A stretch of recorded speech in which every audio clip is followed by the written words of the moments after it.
Kottu factory කිව්වට කොත්තු විතරක් නෙවෙයි තව ඔයාලට ඕන රයිස් කොත්තු ඕන දෙයක් තකින් ගන්න පුළුවන්. ඔයාලට සම්බන්ධ කරගන්නවා නම් ඔයාලට මේක ගන්න පුළුවන් ගිහිල්ලා මාතර නූපේ හන්දියෙන් කීල්ස් එක් ගාවින් අතුල් පාරට ගියාම ඔයාලට ගලන්න පුළුවන් මාතර කොත්තු ෆැක්ටරි තියෙනවා. මේක කොත්තු ෆැක්ටරි කිව්වට කොත්තු විතරක් නෙවෙයි තව රයිස් කොත්තු ඔයාලට ඕන දෙයක් ගිහින් කෑමට ගන්න පුළුවන්. ඉතින් ඒ වගේම තමයි ඔයාලට අවශ්‍ය නම් FB page හරහා වුණත් සම්බන්ධ කරගන්න පුළුවන්. තන හොයාගන්න අමාරු වුණොත් ඔයාලට Google Map දාලා හරි හොයාගන්න පුළුවන්.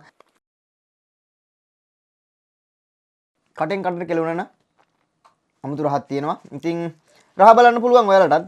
විශේෂයෙන් කියන්න ඕන අපි තාම කිසිම ප්‍රොමෝෂන් එකක් අපිට අනුග්‍රහක දායකත්වයක් ඇතුව නෙවෙයි කරේ අපි මේක. ලංකාවේ මාතර මූලික කරගෙන ඒ වගේම ලංකාවේ හැමතැනම තියෙන ඔයාලට රහට කන්න පුළුවන්. රහ බලන්න පුළුවන්. වටින කෑම තමයි අපි අනිවාර්යෙන් අරන් එන්නේ. YB vlog අපිත් එක්ක දිගටම ඔයාලා එකතු වෙලා ඉන්න. ඇත්තටම අපි ගෙව්ව ගන්න පාඩුවක් නෑ. මේක අපි ගත්තේ රුපියල් 1300කට.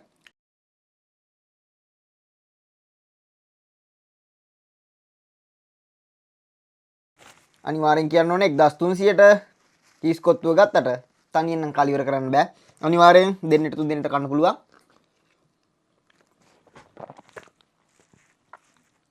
ඔයාලත් කාලා බලන්න. අනිවාර්යෙන් YB vlog අපිත් එක්ක එකතු වෙලා ඉන්නවා වගේම පුළුවන් ඔයාලා හැමෝම ගිහින් රහ බලන්න. මේ කියන තැන් ඔයාලත් ගිහින් අනිවාර්යෙන්ම එන්ජොයි කරන්න. කෑම ලෝලින්ට අනිවාර්යෙන් වටීවි අපේ වීඩියෝ සීරීස් එක.